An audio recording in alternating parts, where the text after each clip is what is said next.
Hello friends and welcome to my job post channel. और जैसे मैंने आपको पिछले वीडियो में बताया था कि हम एक पेपर का सॉल्यूशन देखेंगे, एक पेपर का एनालिसिस देखेंगे कि पेपर में क्वेश्चन आते कहां से हैं, सब्जेक्ट के किन किन पोर्शन से क्वेश्चन पूछे जाते हैं, वो क्वेश्चन का वेटेज कितना रहता है। तो मैंने 4 अक्टूबर 2018 का एक पेपर निकाला है, जिसका आज हम सॉल्यूशन भी देखेंगे और उसके आधार पर एनालिसिस भी करेंगे। सबसे पहले मैथ्स देखते हैं, क्योंकि मैथ्स का पोर्शन सॉल्यूशन बेस्ड है, तो सॉल्यूशन भी करते जाएंगे साथ में और एनालिसिस भी करेंगे। इसके बाद जो सारे क्वेश्चंस हैं वो अपन कंप्यूटर स्क्रीन पे देखेंगे और वहां पर उसका एनालिसिस करेंगे। आपकी स्क्रीन पर पहला क्वेश्चन है, बी की चाल ए की चाल से अधिक है। बी की चाल इज ग्रेटर देन ए की चाल। बी की चाल ए से अधिक है। ए एवं बी की कुल चाल 7 किलोमीटर प्रति घंटा है। तो A plus B is equal to 7 kilometre per hour. A के द्वारा 4 घंटे और B के द्वारा 3 घंटे में तय की गई कुल दूरी 24 किलोमीटर है। तो यानी 4A 3B इक्वल टू 24। तो A और B की चाल निकालनी है। A equal to what and B की चाल। A की चाल कितनी है, B की चाल कितनी है, और ये अलजेब्रिक एक्सप्रेशन के अनुसार ये क्वेश्चन सॉल्व होगा। इसमें सबसे पहली बात देखने वाली ये है कि B बड़ा है A से, जो B की वैल्यू आएगी वो A से बड़ी होनी चाहिए। तो ऑप्शन में से वो ऑप्शन हटा देना सबसे पहले जिनमें B आपका छोटा है। तो इसमें अगर देखा जाए तो सेकंड एंड फोर्थ ऑप्शन जो है वो आपका छोटा है, तो उसको ऑलरेडी आप हटा दें। दूसरा तरीका आपका ये है कि आप इस इक्वेशन में वैल्यूज पुट करके देख सकते हैं बाय द ऑप्शंस। अगर आपको कोई तरीका इसमें नहीं आता है तो आप इस इक्वेशन में ऑप्शंस की वैल्यू पुट कर सकते हैं। तो पुट करके देखते हैं। पहला ऑप्शन है, इसमें 2 और 5, तो 4 into 2 plus 3 into 5 equal to 24। Addition satisfy हो रही क्या? नहीं हो रही। सेकंड ऑप्शन क्या है, 4 and 3, इसको तो हटाना ही, बी छोटा है, बी तो हट गया। थर्ड ऑप्शन क्या है, 3 and 4 रख के देखते हैं। 4 into 3 प्लस 3 into 4 कितना हो गया, वैल्यू सेटिस्फाइड। तो आपका आंसर कौन सा होगा, 3। यानी कि ए की चाल कितनी होगी, 3 एंड बी की चाल 4। अब हम करेंगे लेजिटिमेट तरीके से। इसमें इसको इक्वेशन 1 मानते हैं, इसको इक्वेशन 2 मानते हैं। इक्वेशन 1 के अनुसार a will be equal to 7 minus b। अब इस a की वैल्यू आपको इक्वेशन 2 में रखनी है, तो रख देते हैं 4 7 minus b plus 3b equal to 24। It will be 28 minus 4b plus 3b equal to 24। It will be 28 minus b equal to 24। b को इधर लिया है, 24 को इधर लिया है, फिर ना 4 equal to b। बाकी b की वैल्यू आ गई। आगे सॉल्व करने की आवश्यकता है क्या? किस ऑप्शन में आपको 4 दिख रहा है, बी में, हेड में। क्वेश्चन सॉल्व, आगे सॉल्व करने की आवश्यकता नहीं है, एक की वैल्यू निकालने की आवश्यकता नहीं है। सेकंड क्वेश्चन है आपका, 2250 रुपए के अंकित मूल्य वाली एक मेज पर 30% की छूट की घोषणा की गई है। मेज का विक्रय मूल्य क्या होगा? यानी कि 2250 रुपए का एक मेज है जिसमें 30% भट्टा दिया है, छूट दी गई है, एक डिस्काउंट दिया है। तो उसके भी 2 तरीके हैं। पहला तरीका जो आपको प्रेफर करना है वो डायरेक्टली करना है, 2250 इंटू 70% निकाल लेना। इसका कितना आएगा, ये आएगा 1575। कौन सा आंसर में है, सेकंड ऑप्शन आपका आंसर होगा। दूसरा तरीका जो आपका होगा, लेकिन आपको एग्जाम में इसको ट्राई करना नहीं है क्योंकि ये टाइम कंज्यूमिंग है। इसमें आपको 2250 इंटू 30% निकालना है, ये आएगा आपका 675। अब 675 को 2250 में से 675 माइनस कर देना तो कितना जाएगा, 1575। ये भी एक तरीका है, बट एग्जाम में थोड़ा टाइम कंज्यूमिंग रहेगा। आपको पहले आपको यही प्रोसेस करनी पड़ेगी और उसके बाद आपको माइनस करना रहेगा। इससे अच्छा है ये वाली मेथड को अपनाएं। ये क्वेश्चन आपका परसेंटेज बेस पे था, यानी कि परसेंटेज से आपका एक क्वेश्चन हो गया। थर्ड क्वेश्चन है आपका 1,18 किलोमीटर प्रति घंटे की चाल से यात्रा करती है और एक दौरे में 540 किलोग्राम मछलियां लाती है। 43,200 किलोग्राम मछलियां पकड़ने के लिए आवश्यक दूरी की संख्या क्या है? तो इस क्वेश्चन में 18 किलोमीटर सिर्फ आपको कंफ्यूज करने के लिए दिया गया है। इसमें आपको डायरेक्टली करना 43,200 डिवाइड बाय 540। आपको नंबर ऑफ टाइम्स से तो पता करना है, उसकी स्पीड क्या, उससे क्या मतलब है। ये कितनी बार जाएगा? 8 बार और 0 तो 80 बार मिलेगा। कुछ कुछ क्वेश्चन में कुछ क्वेश्चन में कुछ वैल्यूज कंफ्यूज करने के लिए दी गई होती है, आपको उसमें ध्यान नहीं रखना, कंसेप्ट समझना है। क्वेश्चन नंबर 4 गणना करना है -16 + 8 और किसकी +8 + -2। इनका थोड़ा सा आप किसी को नॉलेज है तो वो नॉर्मली कर देगा, यानी कि -16 कितना होगा? -16 एंड +8, ठीक है, कितना जाएगा? -8 एंड इधर देखें तो 8 - 2 इट विल बी 6, तो आंसर क्या होगा? -8 6। अगर किसी को इसमें कंफ्यूजन होता है तो मैं आपको तो अपन आप बेसिक लेवल पे चलते हैं जहां पर सिखाया जाता है कि होता है कैसे। तो इसमें क्या -16, तो आप पहले 16 इधर आए और उसमें 8 कदम इधर चले, 1 2 3 4 ऐसे करके, तो आप किस पे पहुंच जाएंगे? -8 पे पहुंच जाएंगे। बट ये मेथड सिर्फ समझने के लिए है, करने के लिए आपकी यही है। फिफ्थ क्वेश्चन देखते हैं। The solution of equation 9x + 3 = 0।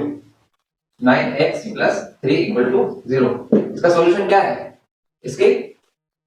तो देखते हैं 9x = -3, x will be equal to -3/9 इनकी -1/3।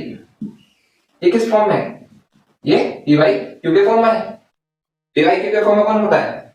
रेशनल नंबर्स, यानी कि परिमेय संख्या है। परिमेय संख्या में अंश और हर होता है,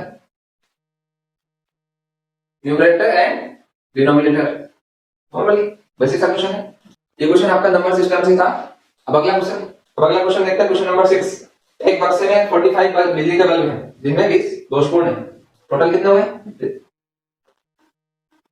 टोटल हो गया 45, इसमें से 20 क्या हो गए? खराब है।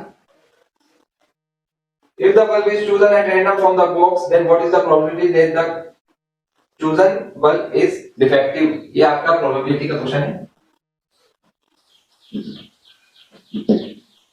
आपने अपने को बॉक्स में से निकालना कौन सा है?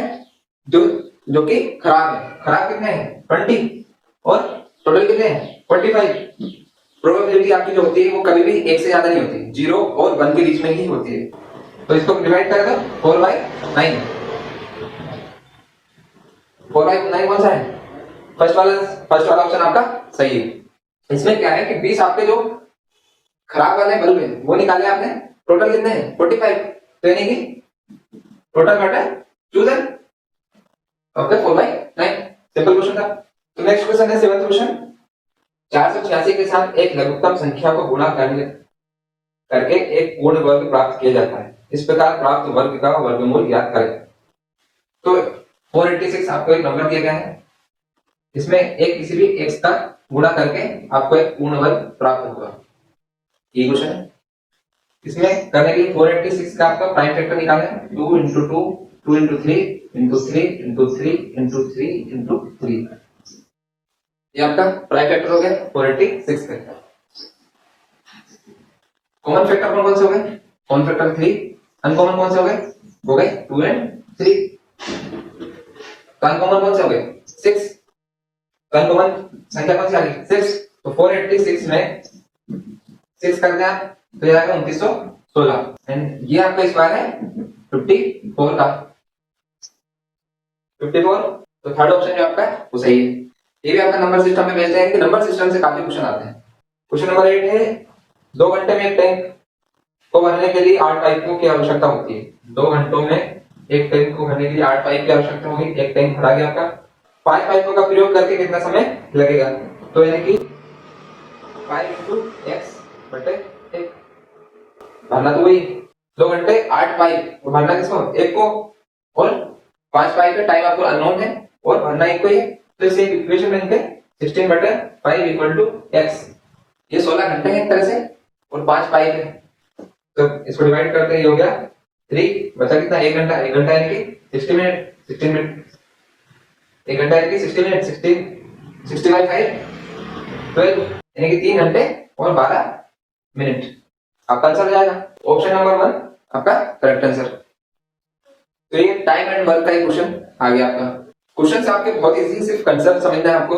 इनमें से कई सारे क्वेश्चन ऐसे जिसमें पेन की आवश्यकता नहीं है, डायरेक्टली आप सोच के भी कर सकते हैं। अब जैसे कि 9th क्वेश्चन है, दिखने में बड़ा ही टफ है लेकिन है बहुत ही इजी। एक विमान समुद्र तल से 6000 मीटर की ऊंचाई पर उड़ रहा है। तो एक समुद्र तल है जिस पर एक विमान क्या उड़ रहा है, इसकी हाइट कितनी है 6000 मीटर। एक विशेष बिंदु पर यह समुद्र तल के नीचे विमान की 1/4वीं ऊंचाई पर एक तैरती पनडुब्बी से ठीक ऊपर है। इसका 1/4 कितना हो गया 1500 मीटर। तो 1500 मीटर की ऊंचाई पर कौन की गहराई में कौन है, पनडुब्बी है। टोटल जोड़ दो, बात खत्म। कितना हो गया 7500। कंफ्यूज नहीं होना है, कंफ्यूज करने के लिए देते हैं क्वेश्चन, बट होता है बहुत सिंपल है। ये एक तरह से रीजनिंग का क्वेश्चन था, इसमें मैथ्स जैसा कुछ भी नहीं। क्वेश्चन नंबर 10 है आपका, कुछ खिलौनों को 18 बच्चों के बीच इस प्रकार समान रूप से वितरित किया गया है कि प्रत्येक बच्चे के खिलौनों की संख्या बच्चों की कुल संख्या के बराबर होती है एवं वितरण के बाद 6 खिलौने शेयर हो जाते हैं। खिलौनों की कुल संख्या क्या थी, यानी कि इसमें टोटल जितने बच्चे हैं उतने ही खिलौने सबको दिए गए, यानी कि 18 into 18 बच्चे हैं और 18 आपके खिलौने हैं। ये कितने हुए 324 और इसमें कितने 6 बच गए, प्लस कर दी 6, कितने हुए 330। आधा मिनट का क्वेश्चन है। Question number 11, in a box of volume 40 centimeter cubes how many cubes of side 2 centimeter can be fitted। एक 40 सेंटीमीटर घन आयतन वाले बॉक्स है जिसमें 2 सेंटीमीटर वाले घन कितने घन रख सकते हैं। इसमें नॉर्मली जो गलती करते हैं सभी स्टूडेंट्स वो ये करते हैं कि 40/2 कर देंगे तो 20 आ जाएगा और ऑप्शन भी मिल गया तो हमें लगता है आंसर आ गया, बट ये तरीका गलत। वॉल्यूम है, वॉल्यूम मतलब क्यूब का वॉल्यूम होता है A cube, L into B into H, L into B into H। यहाँ पर ये भी A है, ये भी A, तो क्या हो जाएगा A क्यूब। तो volume of cube A cube. तो बॉक्स का वॉल्यूम कितना है 40 सेंटीमीटर क्यूब और 2 सेंटीमीटर के आने वाले घन को रखा जाता है तो इसका वॉल्यूम कितना होगा 2 into 2 into 2। इसका अनुसार ये कितना हो गया 40/8, it will B 5। Question number 12, एक तार 15 सेंटीमीटर भुजा वाले एक वर्ग के आकार में है, यानी कि तार है जो एक वर्ग के आकार में है, कितने 15 सेंटीमीटर। वर्ग की सभी भुजाएं क्या होती है बराबर, तो सब क्या हो गया 15/15। यदि तार को पुनः एक 5 सेंटीमीटर चौड़ाई वाले आयत में आकार घुमाया जाता है तो इसकी लंबाई क्या है। इसमें आपका सिंपली, वैसे तो आपको पेन एंड पेपर की आवश्यकता नहीं है बट अगर फिर भी लगता है तो मैं आपको समझा देता हूँ। एक 5 सेंटीमीटर चौड़ाई वाले आयत में बदला जाता है, आयत की आमने सामने वाली भुजाएं बराबर रहती, तो ये 5 सेंटीमीटर ये 5 सेंटीमीटर, जो 10-10 बचे हैं वो इनको जोड़ दो इधर 25 तो कितने सेंटीमीटर की जाएगी लंबाई 25 सेंटीमीटर। 13 क्वेश्चन, निम्नलिखित में कौन सी संख्या सबसे बड़ी है, ये लड्डू है, इसको सब खा ले क्योंकि इसमें कुछ भी दिखता नहीं है। सबसे आगे जो संख्या सबसे बड़ी है वो बड़ी है, अगर सब समान है उसके बाद वाली कौन सी बड़ी है वो देखेंगे। तो इसमें से 920 आपका आंसर हो गया, इसको कुछ सोल्व करने लायक नहीं है। क्वेश्चन नंबर 14, निम्नलिखित में से कौन सा बिंदु चतुर्थांश पर स्थित है। ये क्वेश्चन थोड़ा लॉजिकल है, कई सारे स्टूडेंट्स इसको गलत करके आते हैं, लेकिन अगर आपको कंसेप्ट पता है तो ये कभी आपका गलत नहीं हो सकता। ये कोऑर्डिनेट ज्योमेट्री का क्वेश्चन है जिसमें एक्स एक्सिस इधर रहता है, इधर माइनस, इधर वाई एक्सिस, इधर माइनस वाई। इसको पहला क्वाड्रेंट, इसको दूसरा क्वाड्रेंट, इसको तीसरा क्वाड्रेंट, इसको चौथा क्वाड्रेंट, 4 क्वाड्रेंट हो गए। यहाँ पर जो भी वैल्यू रहती है वो एक्स वाई, यहाँ पर माइनस एक्स वाई, यहाँ पर माइनस एक्स माइनस वाई और यहाँ पर एक्स माइनस वाई। ध्यान रहे एक्स हमेशा पहले लिखा जाता है। तो इसमें क्या पूछा, थर्ड क्वाड्रेंट में कौन सी, थर्ड क्वाड्रेंट कौन सा 1 2 3, थर्ड क्वाड्रेंट है यानी कि दोनों में वैल्यू क्या होना चाहिए नेगेटिव। नेगेटिव कौन सी है -5 एंड 6, आपका आंसर आ गया। Question number 15, a tank 72 centimeter long, 60 centimeter high and 36 centimeter wide contains water to a depth of 18 centimeter, a metal block of 48 centimeter by 36 centimeter by 15 centimeter is put into the tank and totally submerged. What is the rise in the water level? यानी कि आपके पास एक tank है जिसका एक dimension दिया गया है 18 सेंटीमीटर तक पानी भरा हो, उसमें एक मेटल का ब्लॉक डालते हैं तो पानी अपराइज होता है यानी कि बढ़ता है। अब आपको जो अपराइज हुई वैल्यू को निकालना है, सिंपल। इसको ऐसे देखें, ये टैंक है, इसमें 18 सेंटीमीटर तक पानी भरा हुआ है, इसमें एक मेटल का ब्लॉक डाल देते हैं तो मेटल का ब्लॉक आपका क्या होता है, पानी को राइज करता है। तो आपको ये वैल्यू निकालनी है।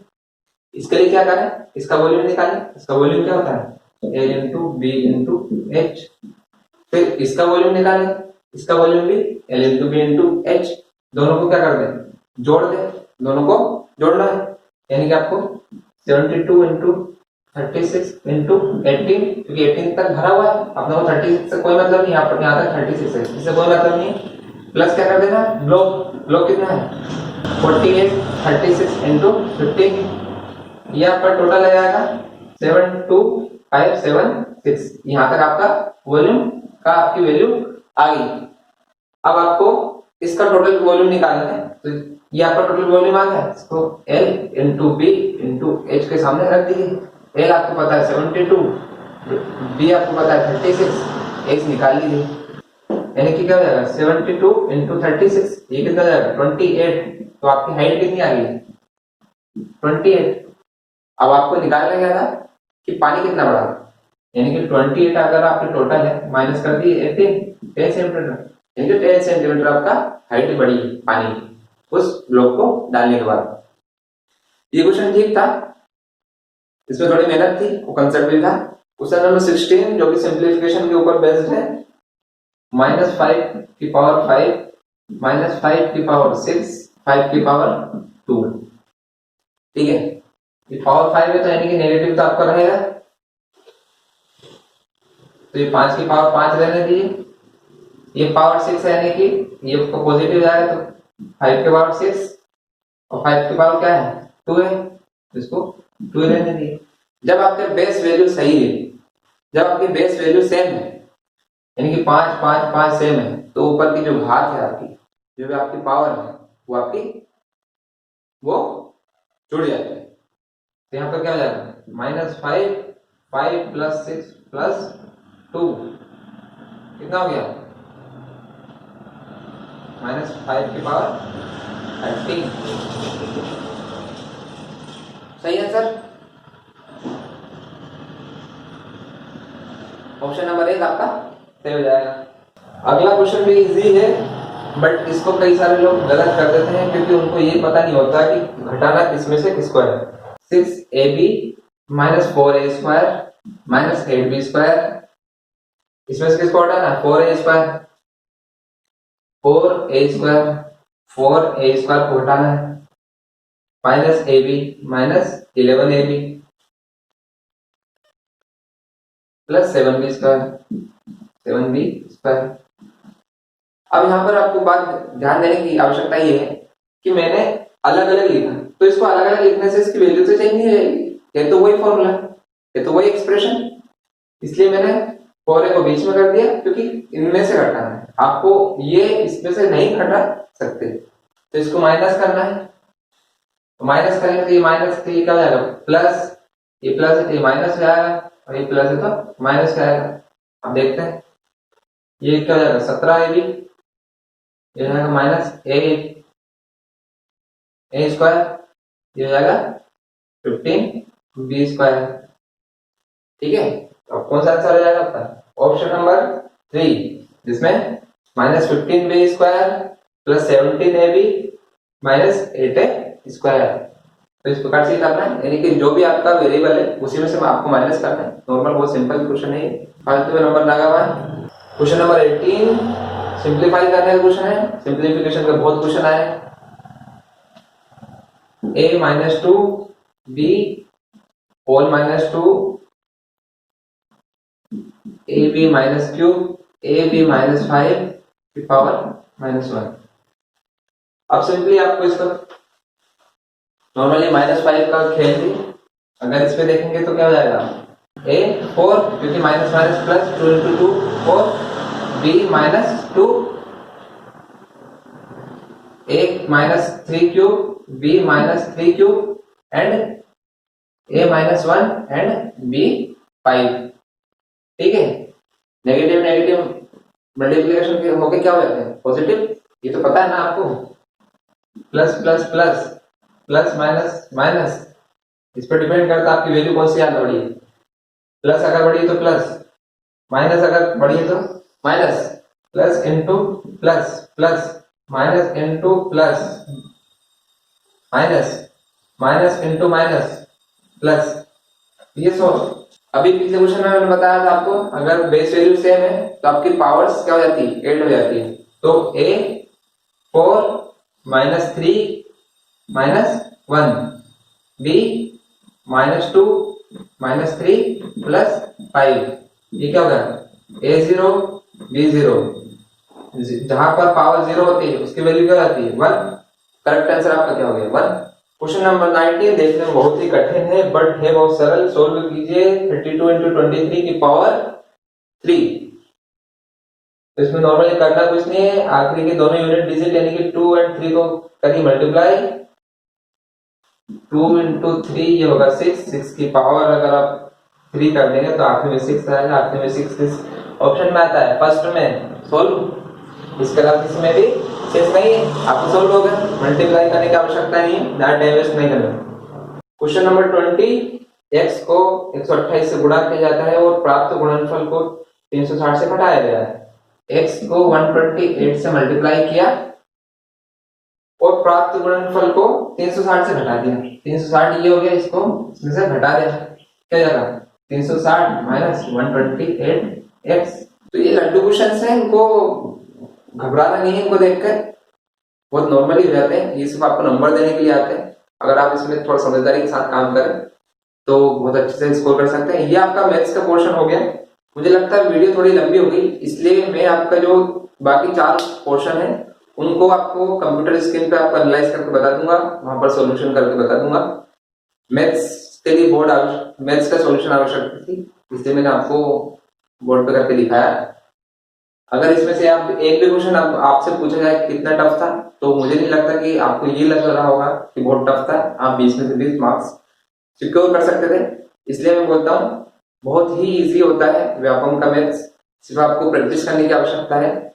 बुक्स पढ़िए, पिछले क्वेश्चंस को एनालाइज कीजिए, उसके अनुसार तैयारी कीजिए। मिलते हैं अगली वीडियो में, आपके बाकी की क्वेश्चंस का एनालाइज करके और उनका सॉल्यूशन देखेंगे। वीडियो अगर पसंद आए तो लाइक करें, शेयर करें और सब्सक्राइब करें माय जॉब कोर्स चैनल। जय हिंद।